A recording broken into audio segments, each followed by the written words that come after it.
Well, the high-tech war against the Taliban here is matched by state-of-the-art field hospitals. They operate, in all senses of the word, with military efficiency. Speed, of course, is of the essence when treating critical injuries. Our medical editor Lawrence McGuinty has been to assess the care given to troops and examine the enormous pressures faced by the medical teams. He experienced firsthand a day in the life of a frontline ER.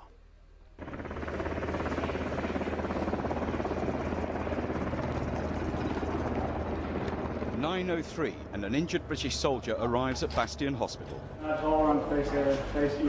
Inside the emergency department, the helicopter is. Lee has shrapnel embedded in his right arm, face and eyes, fragments from one of the Taliban's now infamous improvised explosive devices. X-ray. 9:09 and a portable X-ray gives instant pictures to check for fractures. Superficial fragments in the upper arm. 9:19 and into the CT scanner. The consultants who will operate on Lee want to know how deep the shrapnel is. Things happen incredibly fast at the hospital in Camp Bastion. Patients can be here in the operating theatre within 30 minutes of being wheeled through the front door. 4 consultant doctors operated on Lee, scrupulously picking out the shrapnel. That number of consultants would be unheard of in a hospital back home. There's even a dentist who had to extract 2 teeth. Less than 18 hours later, Lee is looking a lot better. Ironically, he's a combat medic attached to an operational unit.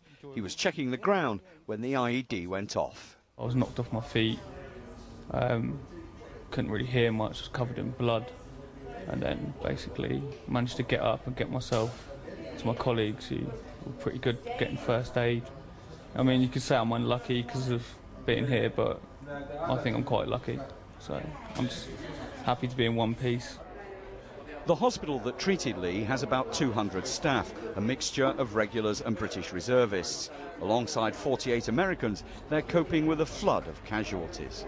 The hospital here at Bastion is already treating 8 wounded soldiers, some of them with life-threatening injuries, and more casualties are coming in all the time. In any NHS hospital, this would be a major emergency. Here, it's an almost everyday occurrence.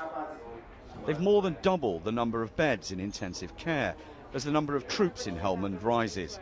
But even under pressure, they don't forget basics. Cleanliness is better than in many British hospitals I've visited.